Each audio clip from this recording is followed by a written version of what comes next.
Kelas hari ini kita mulakan dengan subtopik 2.5 buku teks. Boleh buka buku teks, merujuk buku teks siapa yang dapat buku teks 58, muka surat 58 buku teks.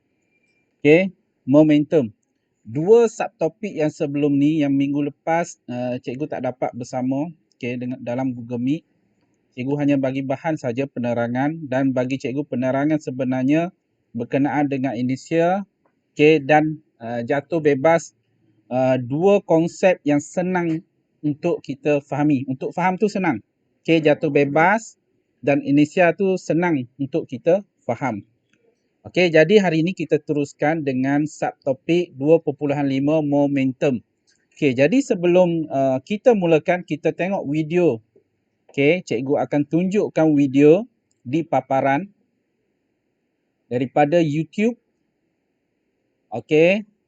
Apa yang dimaksudkan dengan momentum. Kita nak bagi nampak sikit momentum tu apa dia. Semua boleh nampak paparan? What is momentum? Jadi kita akan mulakan video. Sekejap mana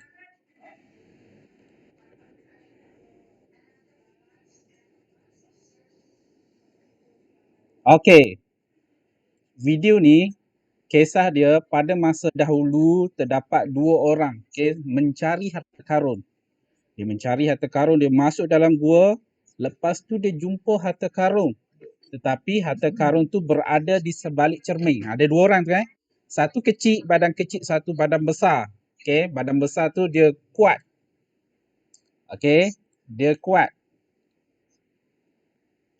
Jadi macam mana nak ambil harta karun tersebut di sebalik dinding kaca tu? Yang pertama, dia ada batu besar, dia lempar. Pecah. Yang kedua, dia ada sebiji guli. Dia lempar, tak pecah. Tak pecah. Jadi, dekat sini, kita ada dua. Pencari harta karun tu, dia ada dua. Satu yang gagah tu, dia ada satu batu besar.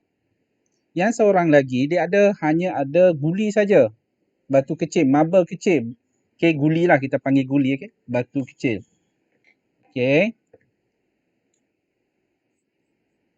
Yang mana saiz tak sama, jisim pun tak sama. Satu 850, satu lagi 10. Dia tak bagi tahu pound ke kilogram kan. Yang besar tu, yang besar, batu besar tu dilemparkan pecah cermin. Kenapa? Kerana dia ada daya yang besar. Jisim yang besar memberi daya yang besar. Jadi daya yang besar memberi impak yang besar kepada kaca, dan kaca tu pecah. Yang pertama, jisim yang besar. Jadi daya ni bergantung kepada jisim. Daya bergantung kepada jisim. Daya dalam formula kita guna F. Yang kedua, yang kedua ni dia guna guli tadi tak pecah. Jadi dia tertekan. Dia tertekan. Macam mana ni nak bagi pecah cermin ni, nak ambil harta karun ni? Tak boleh. Dia fikir. Dia dapat idea. Rupanya dalam poket dia ada pistol. Dia masukkan guli dalam pistol tu, dia tembak. Guli yang sama yang tadi, tapi dia tembak. Bila dia tembak, rupanya pecah. Adalah rekahan kecil. Jadi dekat sini, walaupun guli tu yang kecil, tetapi sebenarnya greater velocity, maksudnya halaju yang besar. Tadi dia lempar guna tangan saja. Halaju dia kecil, maksudnya guli pergi kepada cermin tu dia slow saja. Tetapi bila guna pistol, dia tembak guli tu dengan halaju yang besar. Pecah cermin tersebut. Jadi dekat sini kita boleh bagi tahu halaju yang besar memberi daya yang besar. Dan daya yang besar memberi impak yang kuat, menyebabkan cermin tu pecah. Jadi daya bergantung kepada halaju. Velocity ni halaju. Daya juga bergantung kepada jisim M. Dalam formula kita, mass ni adalah jisim, M. V ni velocity, kita guna V dalam formula fizik. Okay, jadi daya bergantung kepada dua, velocity iaitu hal laju dan jisim.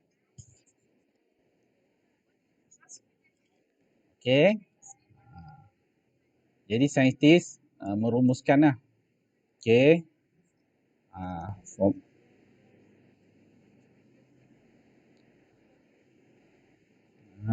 okay, jadi daripada sinilah daya yang tadi, yang pecah tadi tu, kita panggil daya lah yang pecah. Jadi daya tu ditakrifkan sebagai momentum. Okay, ditakrifkan sebagai momentum. Okay, jadi momentum ni adalah suatu daya yang mana ada dua, okay, ada dua faktor. Yang pertama jisim, yang kedua hal laju. Okay, dua M dan V. Okay, M dan V. Okay, boleh faham? Setakat ni boleh?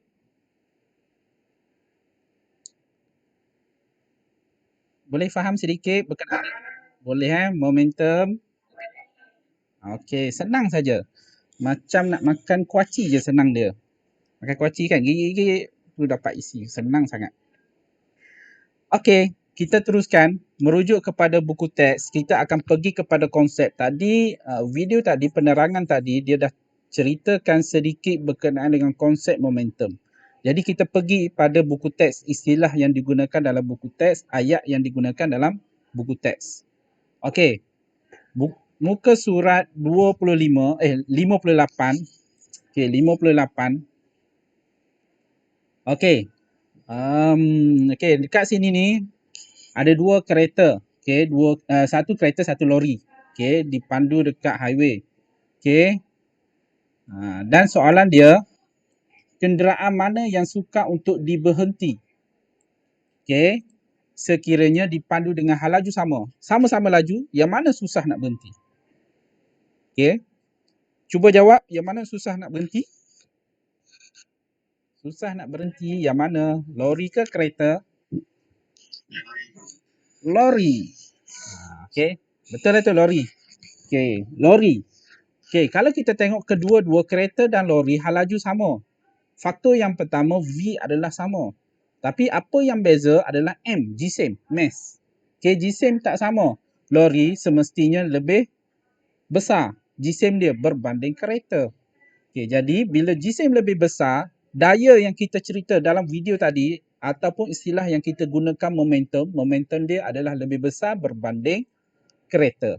Jadi momentum yang lebih besar, dia suka untuk berhenti. Okey, berbanding kereta, momentumnya yang lebih kecil dan senang saja nak berhenti. Okey. Itu mukadimah lah kan. Kereta. Okey.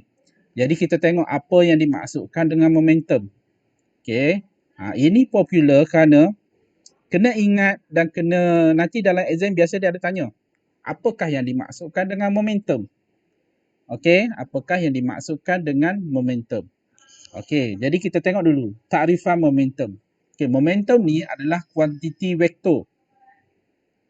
Momentum kuantiti vektor bagi sesuatu objek. Kuantiti vektor maksudnya kuantiti yang ada arah. Ada arah ada arah. Maksudnya nilai dia ada positif dan ada negatif. Okey, nilai dia akan menunjukkan arah sama ada ke kiri ataupun ke kanan, atas ataupun bawah. Okey, semua objek yang bergerak mempunyai momentum. Objek yang bergerak, kenapa dia kata objek yang bergerak? Bergerak kerana formula momentum tu sendiri merujuk kepada hal laju. Hal laju ni objek yang bergerak. Jadi kita mesti takrifkan semua objek yang bergerak mempunyai momentum. Dan dia sebut objek tu sendiri, objek tu mesti ada jisim. Okey? Mesti ada, dia sebut saja objek, maksudnya objek yang kita boleh nampak. Ada jisim, bergerak, ada hal laju.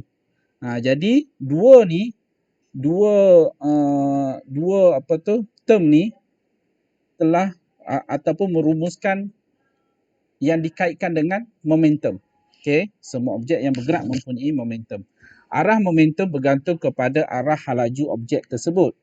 objek yang bergerak dengan hal laju yang tinggi atau jisim yang besar mempunyai momentum yang lebih besar. Okey, ini faktor yang mempengaruhi momentum iaitu hal laju yang tinggi, jisim yang besar. Dua benda ni mempengaruhi momentum. Semakin besar hal laju, semakin tinggi hal laju, semakin besar momentum. Semakin tinggi jisim, semakin tinggi momentum. Okey. Jadi, momentum suatu objek yang bergerak dapat dihitungkan menggunakan formula seperti berikut, iaitu P sama dengan mv. Jadi, kita dapat rumuskan P ni adalah singkatan ataupun dalam formula perwakilan yang digunakan dalam formula. P sama dengan momentum sama dengan M darab dengan V. Yang mana M ni merujuk kepada jisim. Jisim mesti automatik kita menggunakan merujuk kepada unit kilogram.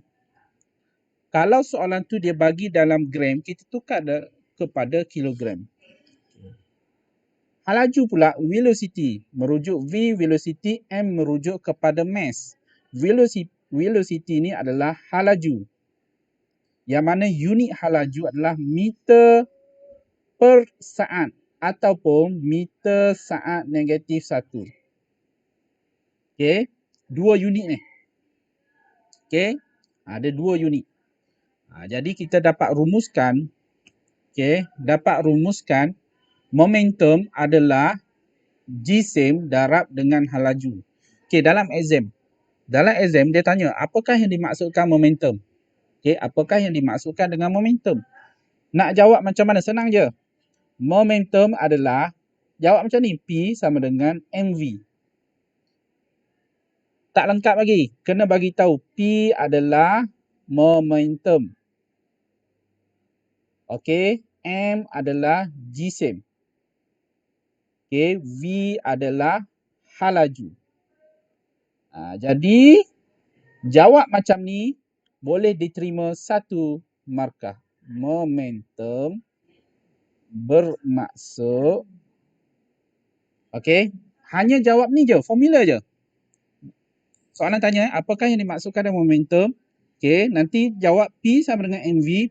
P ni momentum, M jisim, V hal laju. Ni lengkap ni dapat 1 markah. Dalam fizik bila dia tanya takrifan, sebenarnya takrifan tu sebenarnya konsep pada apa yang dia tanya.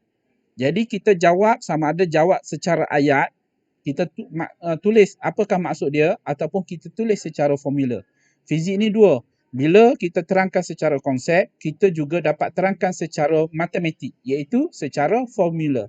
Jadi takrifan momentum juga dapat diterangkan secara formula, secara pengiraan, iaitu secara rumus. P sama dengan mv. Kalau jawab yang ni saja tidak boleh diterima. Kenapa? Kerana pemeriksa bila kita jawab macam ni tak lengkap sebab kita tidak takrifkan apa yang dimaksudkan dengan P, apakah yang dimaksudkan dengan M, apakah yang dimaksudkan dengan V. Ataupun kalau tak nak tulis macam ni boleh juga buat momentum sama dengan jisim darab dengan hal laju. Kalau yang ini hal laju. Kalau macam ni boleh diterima. Sebab dah ada takrifan dan ditulis secara formula. Boleh. Boleh setakat ini. Unit. Unit SI. Unit SI bila kita darab, unit maksudnya unit bagi momentum. Unit bagi jisim kilogram, unit bagi hal laju adalah meter per saat. Jadi bila kita darab sebenarnya unit pun kita darab juga. Jadi kita darab unit bagi momentum adalah kilogram meter per saat negatif 1. Ataupun nak tulis kilogram meter per saat. Boleh diterima. Dua-dua ni boleh diterima. Unit SI bagi momentum. Ingat, dalam fizik sangat penting unit. Tanpa unit, jawapan kamu salah. Okey. Tanpa unit, jawapan kamu salah. Okey. Jawapan fizik mesti ada magnitude, iaitu mesti ada nilai, mesti ada nombor dan mesti ada unit. Okey, dua benda tu wajib. Kecuali beberapa nilai. Ada yang tak ada unit, contohnya indeks biasan, okay, indeks kedalaman, okay. Yang mana tidak menggunakan, dia tak ada unit. Okay, dia hanya nilai semata-mata. Okey, boleh setakat ini?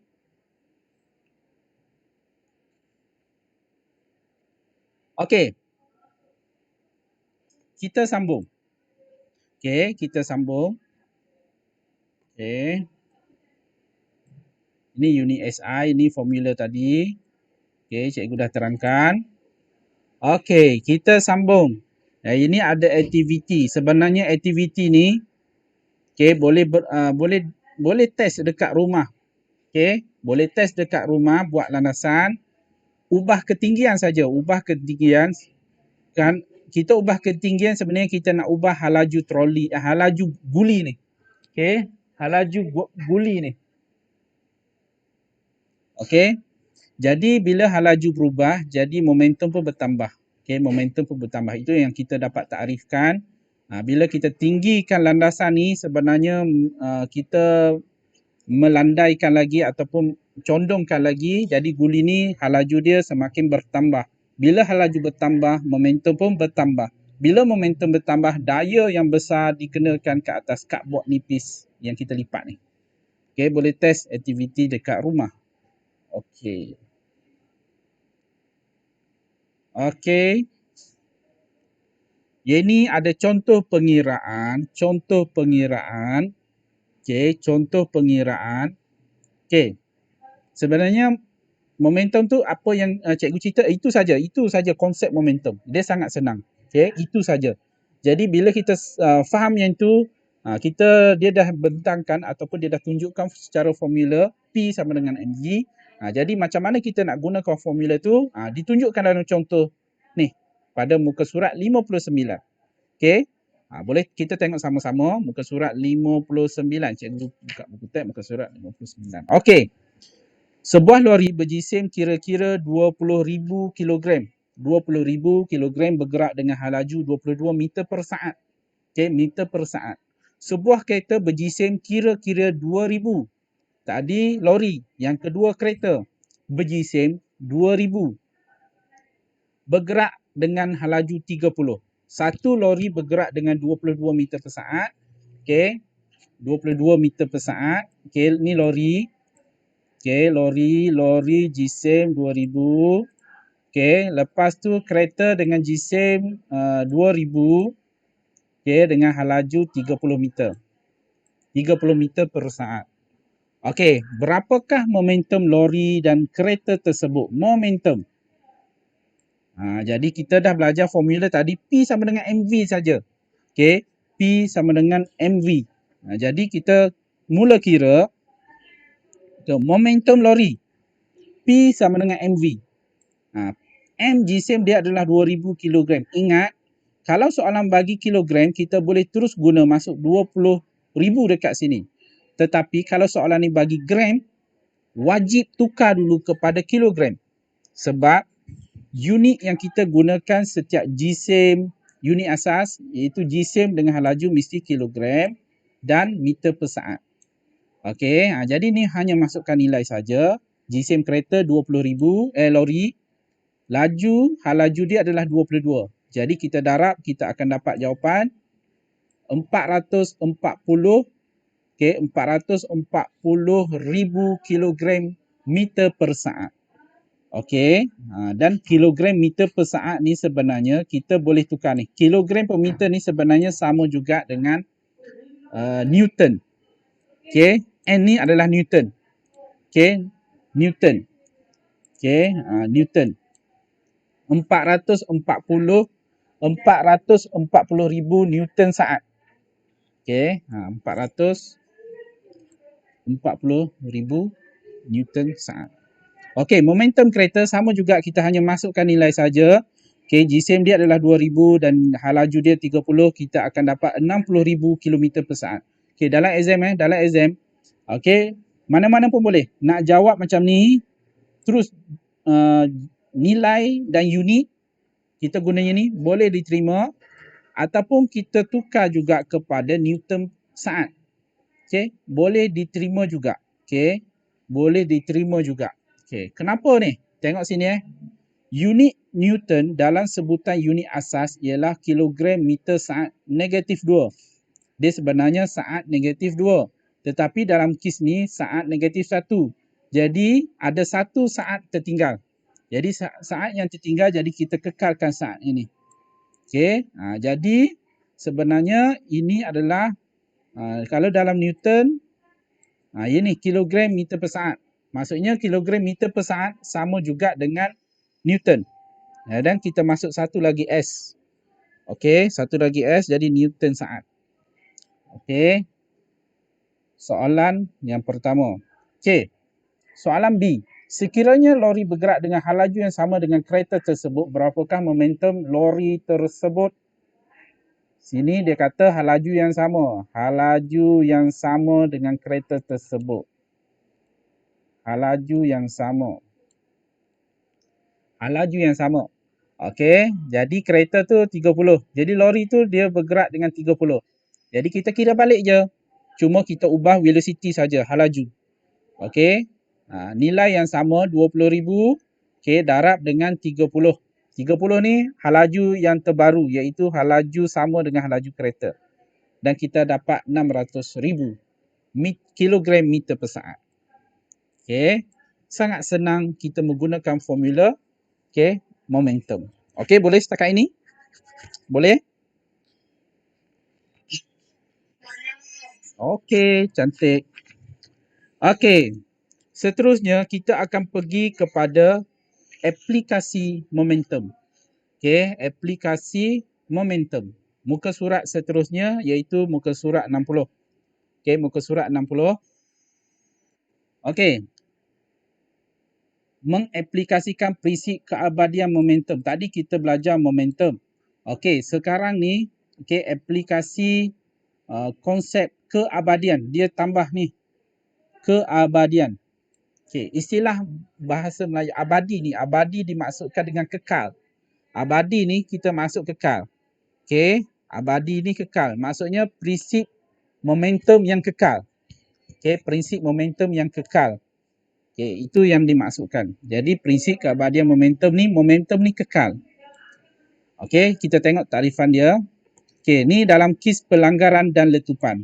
Okey. Rajah 2.46A dan B. Kita tengok bomba menunjukkan dua bomba sedang memadamkan kebakaran. Okey. Yang mana kedua-dua ahli bomba tersebut kelihatan. Ini dia kata pada gambar rajah yang kedua B ni. Okey, tersentak ke belakang. Okey, dia tu buka air saja tersentak ke belakang. Okey, apabila air berkelajuan tinggi dipancupkan daripada hos tersebut. Mengapakah keadaan ini berlaku? Okey, jadi kenapa? Okey, air yang terpancut dengan kelajuan yang tinggi, okey, kita kaitkan dengan hal laju hal laju tinggi mempunyai momentum yang tinggi. Momentum yang tinggi ke hadapan. Okey, air keluar ke depan, momentum dia ke belakang. Macam itulah maksud dia. Okey, air keluar dengan hal laju yang tinggi. Tapi kalau kita buka air pipe biasa, kita nak siram pokok kan, tak ada pula tersentak. Kenapa? Hal laju dia kecil, momentum pun kecil. Momentum yang kecil kita boleh tahan. Okey, tetapi bomba, ahli bomba bila nak padam api, air tu mesti keluar banyak. Dan hal laju dia sangat tinggi. Bila tinggi, kita boleh kaitkan dengan formula momentum V. Bila hal laju tinggi, momentum pun besar. Jadi momentum besar, macam mana impact dia kita boleh tengok? Okey, ahli bomba ni tersetak ke belakang. Itu maksudnya momentum yang besar. Tapi kalau kita siram air je, kita buka tu, ada juga momentum. Tapi kita tak rasa pun sebab tangan kita lebih kuat. Okey, kita boleh pegang dan kita boleh hadap momentum. Bila air tu kita buka nak siram pokok, petang-petang kita nak siram pokok, kita buka air, kita tak rasa pun sebab momentum dia sangat kecil. Okey. Sebab tu dalam biasa bomba ni dia mesti ada 2 ataupun lebih untuk pegang pilih bomba ni. Kalau kita setakat kita nak pegang memang tersentak jatuh ke belakang lah. Okey. Jadi ni aplikasi yang pertama, contoh aplikasi yang pertama. Okey. Kita pergi kepada prinsip keabadian momentum. Okey. Sekarang ni dalam minda mesti faham konsep momentum P sama dengan mv. P tu momentum, M tu jisim, V tu halaju. Yang mana jisim dan halaju mempengaruhi momentum. Kalau dua-dua tu besar ataupun salah satu nilai dia besar, memberi impact kepada jumlah momentum. Kalau jisim meningkat, momentum pun besar. Macam mana kita dapat tengok kesan dia, impact dia? Contohnya dalam video tadi cikgu tunjuk, kaca boleh pecah, dinding kaca boleh pecah dengan momentum yang besar. Okey, sama ada jisim ataupun halaju. Kita tingkatkan halaju ataupun kita tingkatkan jisim. Okey, kita pergi aplikasi ini contoh pelanggaran. Okey, contoh pelanggaran. Okey, okey. Pelanggaran. Okey. Rajah 2.49 yang mana keadaan bagi suatu sistem melibatkan 2 objek sebelum dan selepas pelanggaran. Okey, kita ada 2 guli, contoh 2 guli. 2 guli ni bergerak, okey, sama-sama bergerak. Okey. Rajah 2.49 menunjukkan keadaan bagi satu sistem yang melibatkan 2 objek sebelum dan selepas pelanggaran. Okey, prinsip keabadian momentum. Okey, tengok Prinsip keabadian momentum menyatakan bahawa prinsip keabadian momentum cikgu highlightkan. Okey, menyatakan bahawa jumlah momentum sebelum pelanggaran adalah sama jumlah momentum selepas pelanggaran. Okey. Jadi secara kalau kita tulis kita ada 2 situasi. Sebelum, selepas. Okey.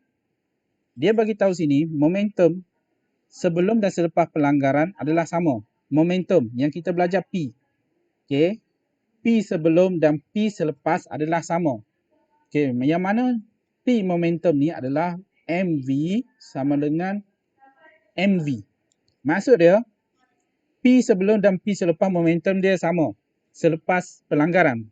Kes ni adalah kita lihat kepada kes pelanggaran, situasi pelanggaran. Contohnya 2 guli tu dia bergerak bersama-sama, dia bergerak, kemudian dia dia accident, langgar. Lepas tu bila langgar dia terpisah balik ataupun dia bergerak bersama-sama. Jadi pelanggaran sebelum dan selepas momentum dia adalah sama. Jadi ini yang dimaksudkan dengan prinsip keabadian momentum.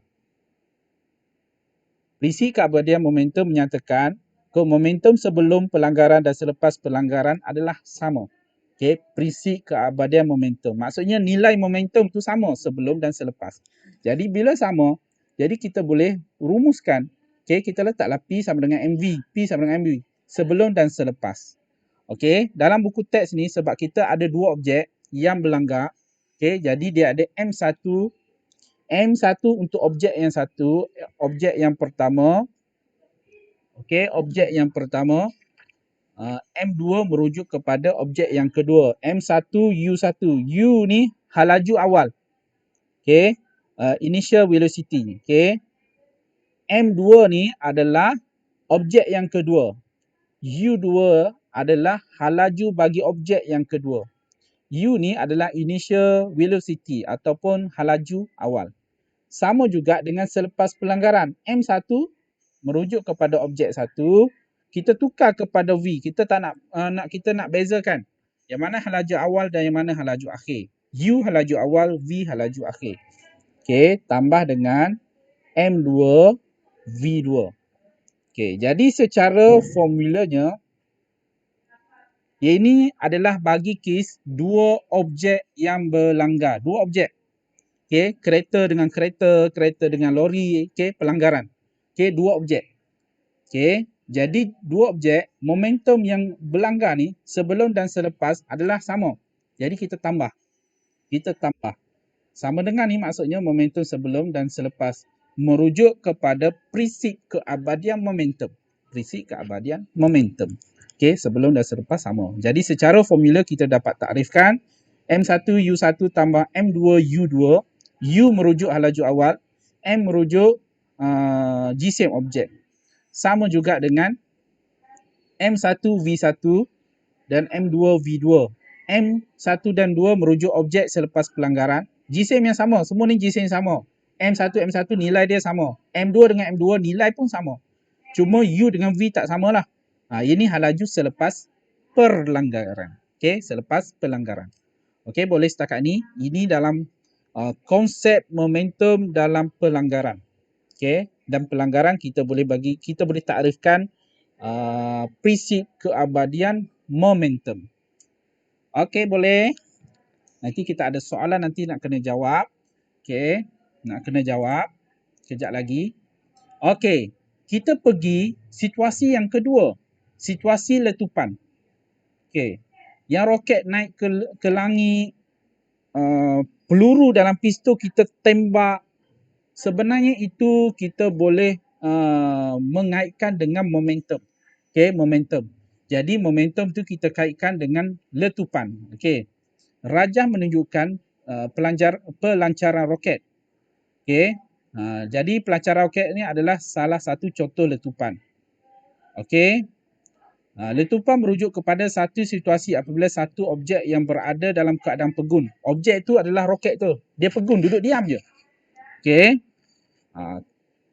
Sebelum pelanggaran, roket berada pegun di tapak pelancaran dengan momentum sifar. Momentum sifar maksudnya sebelum sifar.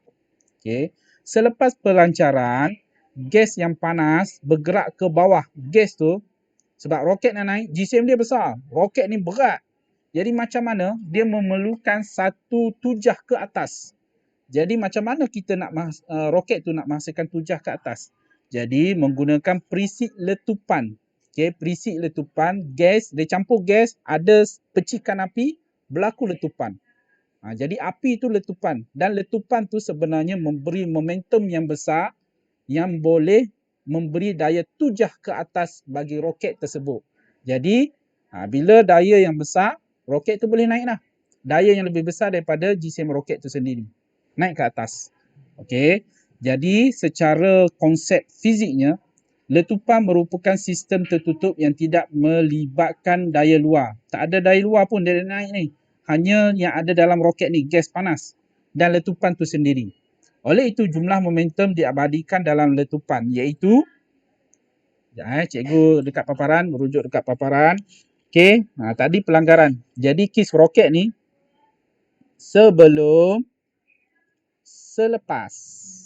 Okey, sebelum, sebab roket tu pegun, jadi P dia adalah kosong. Adalah kosong. Dan selepas pelanggaran. Selepas pelanggaran, kita ada M1V1 tambah M2V2. Kenapa ada dua ni M? Kenapa ada V2? M1 kita boleh merujuk kepada gas panas. Isi padu gas panas tu. V ni halaju gas panas yang keluar tu. Yang kedua M2 ni GCM roket. V2 ni halaju roket yang naik ke atas. Jadi kita dapat takrifkan sebelum momentum dia adalah kosong tetapi selepas ada nilai. Ada nilai. Jadi kalau kita nak cari, jadi kita pindahkan. Kita pindahkan. Kalau kita pindahkan M1V1 ni positif. Tambah, pindah sebelah sana jadi tolak. M2V2. Ataupun dalam buku teks dia susun balik M1V1 sama dengan negatif M2V2. Simbol negatif menunjukkan arah. Arah yang berlawanan kepada simbol yang satu lagi. Kalau sini kiri, so sini kanan. Kalau sini kanan, sini kiri. Kalau sini atas, sini bawah. Kalau sini bawah, sini atas. Jadi ni menunjukkan momentum tu adalah kuantiti vektor. Kuantiti vektor secara formulanya. Boleh? Boleh semua? Kita ada situasi pelanggaran. Okey, yang kedua kita ada situasi letupan. Okey, boleh setakat ini? Boleh semua?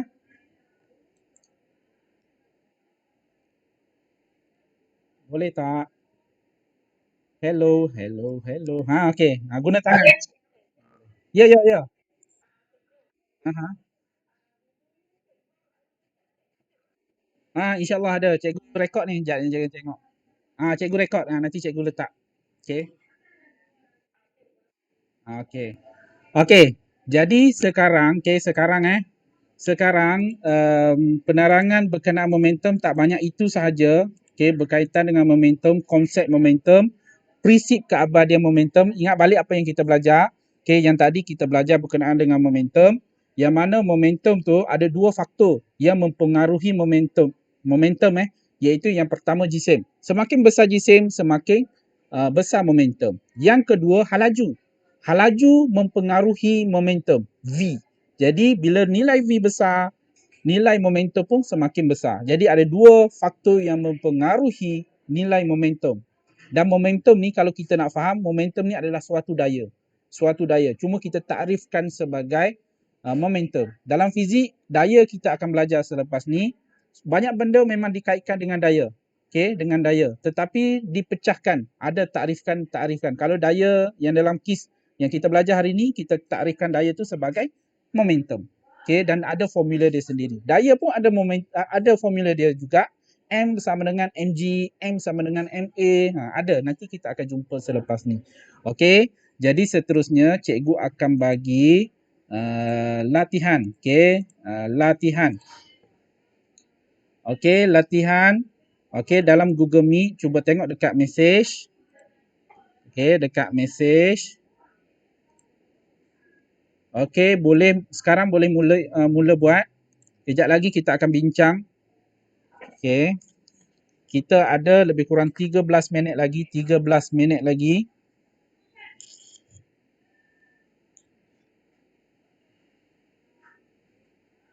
Okey, pilih nama. Okey, kemudian jawab soalan. Okey, jawab soalan. Ada 5 soalan. 4 soalan berkenaan dengan konsep. Okey. Yang kelima tu ada pengiraan sedikit. Okey. Yang kelima cikgu wajibkan jawab. Yang lain tu cubalah jawab. Cikgu tak wajibkan tapi jawab lebih baiklah. Okey, lepas dah selesai, cuba tu tahap kefahaman yang cikgu ajar hari ni macam mana. Nombor 1 kalau tak faham langsung. Nombor 3 ni faham betul-betul. Yang 2 tu bolehlah faham sikit-sikit tu bolehlah kan. Okey.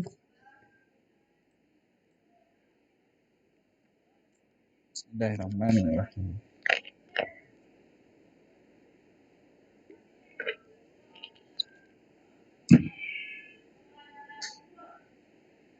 Dua darab 2, 4.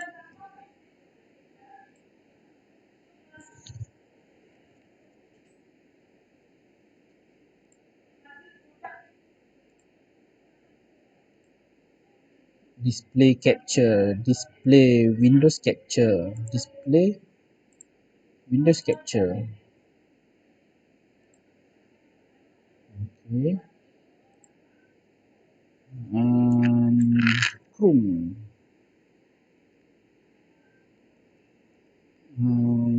Browser. Okay.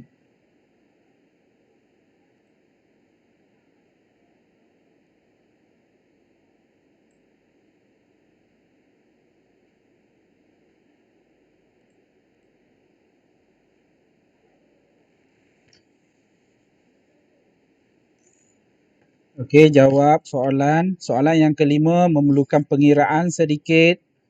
Okey, pengiraan. Perlu dikira seekor gajah berjisim 1,500 berlari. Berapakah laju perlu berlari supaya momentum yang sama dengan gajah itu?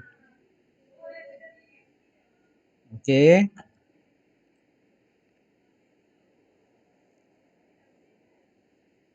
Saya tak boleh nak buka Go. Dia kata you need permission. Okey. Sekejap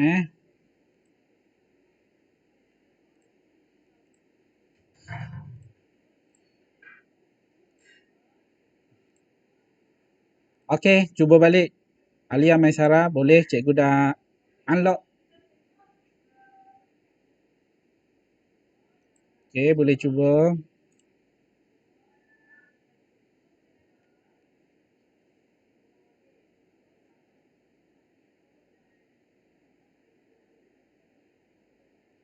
Radinu ayyam bizuri Nabi Ahmad Radinu ayyam bizuri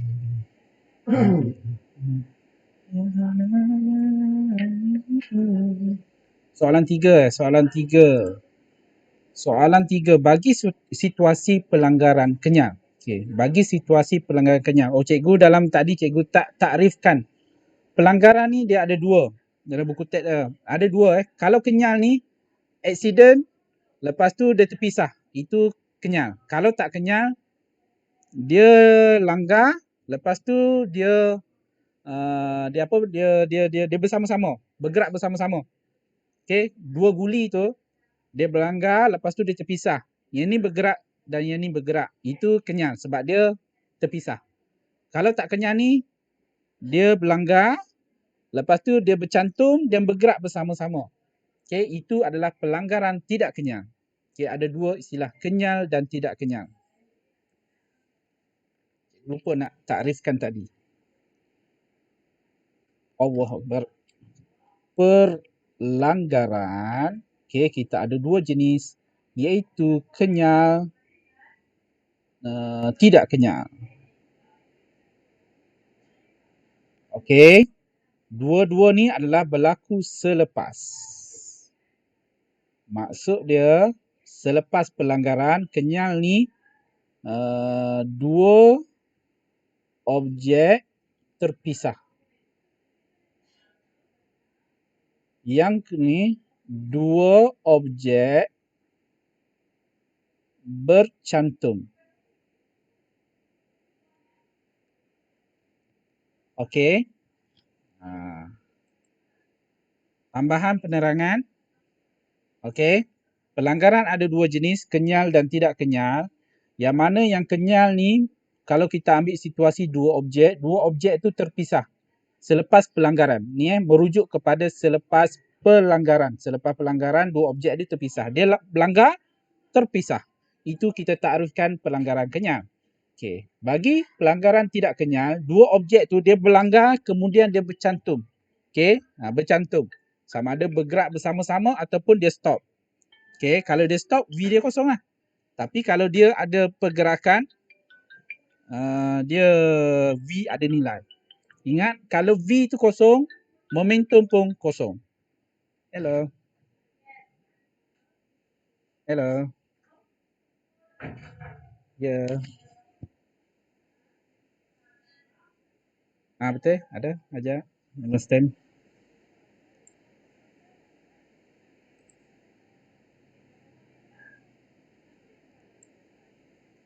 Atas talian. Free ke? Kalau free, okey je. Yalah, budak lah masuk. Kita nak record apa semua lah. Okey, aku okey je. On. Boleh. Alia. Okey, boleh. Okey, boleh. Nanti aku tanya dua-dua. Forward kat aku sekali. Surat tu. Okey, nanti forward lah. Gila kita tengok dulu. Kita nak kita bincang dulu tengok macam mana. Okey. Nanti tengoklah macam mana, kalau tak pun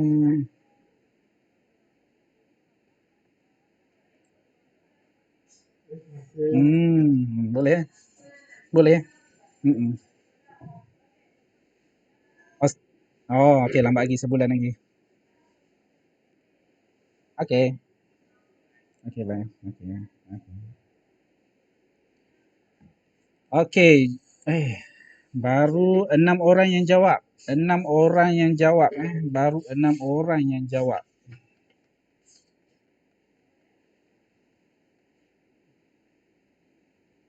Okey. 7 orang yang jawab. Teruskan, teruskan. Hmm. Nombor 5 ramai yang betul. Tahniah. Tahniah. Lupa. Sorry. Cikgu cakap seorang-seorang rupanya.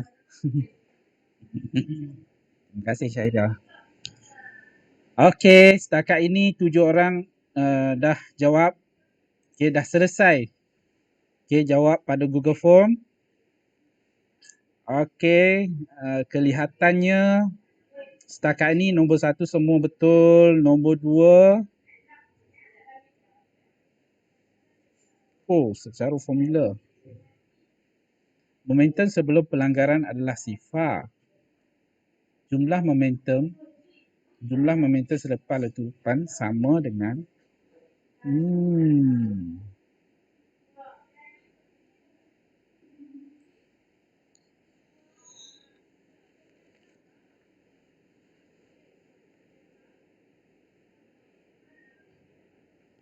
letupan sama dengan sifar.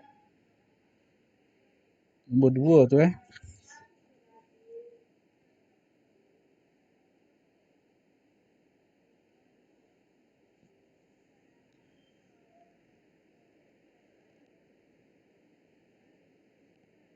momentum sebelum letupan masih jumlah momentum selepas letupan sama.